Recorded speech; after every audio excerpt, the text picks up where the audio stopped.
Hi everybody, Lisa here from 𝗘𝗃𝗲𝗴𝗍. So today I wanted to talk about the dreaded 4-month sleep regression. If you have a newborn or a small baby, you have probably heard about this 4-month sleep regression. So today I wanted to talk about what is the 4-month sleep regression, can you avoid it, and what should you do during this time. So if you have a little one that's been kind of starting to sleep predictably, you're starting to see a little bit more of a routine to their sleeping, and then bam, all of a sudden you're getting multiple night wakings, they're having shorter naps, maybe fighting naps, you are more than likely experiencing the 4-month sleep regression. Now, the good news is that it does not last forever and it is completely normal. The bad news is it does last for around 2 to 6 weeks depending on the baby. So what actually is the 4-month sleep regression?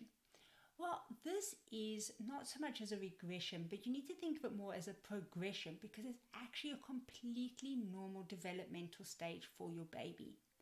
Around the 4-month mark, your baby's sleep cycle actually starts to mature and mimic that more of an adult sleep cycle. Now, a baby sleep cycle only has 2 stages, whereas an adult sleep cycle actually has 4 stages. So what's happening in this time is that your baby, as their sleep cycle is maturing, they're going from these 2 to 4 stages, which means they're spending more time in that lighter sleep, in those lighter sleep stages of their total overall sleep. And as this happens, it can be a little bit unsettling for them until they get used to it because they're not so used to spending so much time in that lighter period or stage of sleep. And it does take them a little bit of time to get used to that. So that is really what causes the 4-month sleep regression. It also happens at a time where your baby is already starting to become a little bit more aware of their surroundings. They're starting to become more active. They might have even learned some new skills, like they're learning to roll over and those kinds of things. So all of these things kind of coincide around that same time, and this is what often leads to this 4-month sleep regression. Now, what are the signs you should look for? Well, first of all, if your baby is around that 4-month mark, and all of it, like I said, you had some predictability to their sleep, and all of a sudden you're seeing that sleep become a lot more erratic, or they're waking up way more than they used to wake up at the night. Maybe they had good stretches for their naps. Now they're starting to have, shorter naps. These are typical signs that your baby is experiencing the 4-month sleep regression. So how long does the 4-month sleep regression last? Like I said, it's not, you can't really think of it as ending because it's really a permanent change to your baby. They are going from this immature sleep cycle to this mature sleep cycle. So in real terms, it doesn't really end. But that period of adjustment can take anything from 2 to 6 weeks. Now, if your baby was sleeping really well beforehand and wasn't really waking up multiple times in the night and was sleeping with some predictability for their naps, etc., after this time, you'll find they go back to exactly how they were before. They'll sleep well at night and they'll have their good naps. If you had a baby that wasn't sleeping well beforehand, then of course your baby is not going to sleep well after the 4-month sleep regression. And this might be the time you want to consider, if you haven't already, sleep training your little one. And I'll put a link in the description to this video to a sleep training program that I used to sleep train my son. If you've got, like I said, if you've got a baby that wasn't sleeping well beforehand, the 4-month sleep regression period is not going to change that. They're still not going to be a good sleeper afterwards. Now, you might be thinking, can I prevent this from happening? And the short answer is no, because it is actually a natural part of your baby's development. However, if you had a baby that was sleeping well beforehand, then you'll probably go through this phase a lot quicker than if you had a baby that wasn't sleeping well beforehand.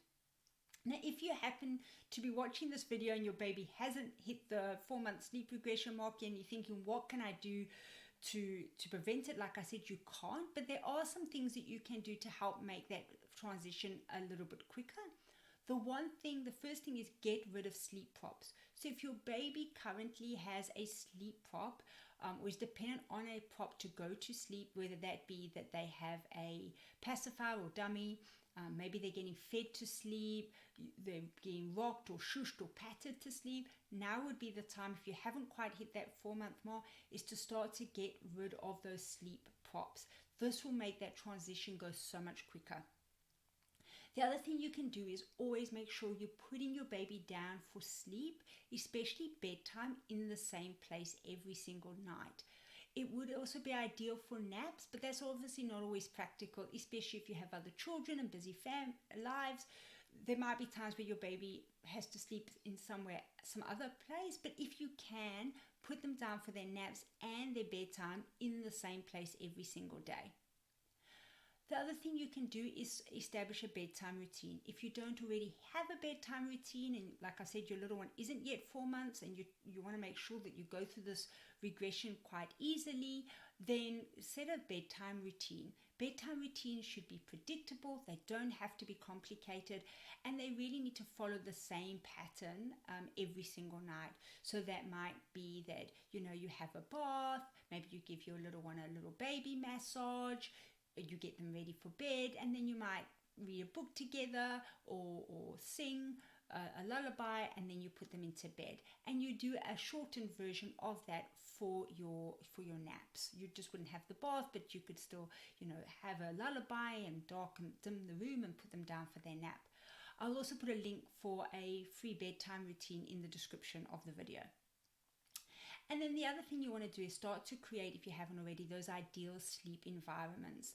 So that's making sure the room is, dark and dimmed at the very least if it's the day. It's cool but not cold. It's a good temperature, all those kind of things to create that ideal environment for sleep.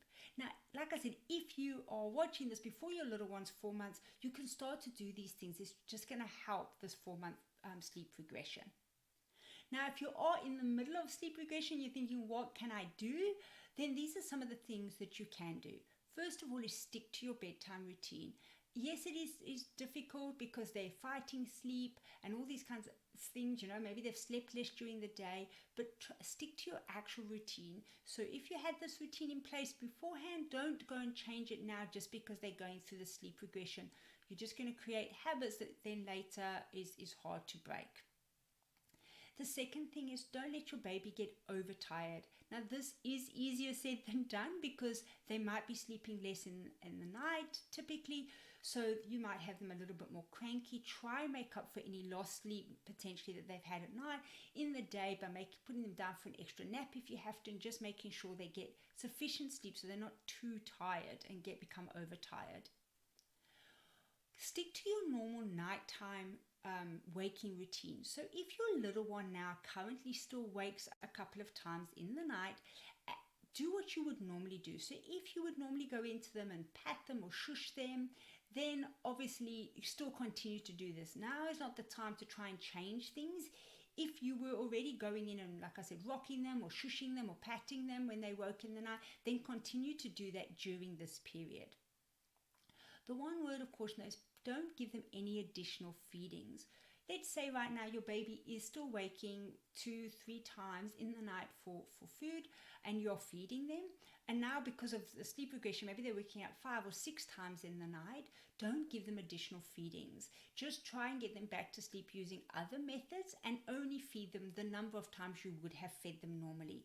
So if you were still feeding them twice, continue to still feed them for those 2 wakings, but don't feed them in the other times that they wake, because this will just create this habit of waking, getting fed, going back to sleep, waking, getting fed, going back to sleep. And the more you're doing that, the harder that's going to be after they've actually passed the sleep regression.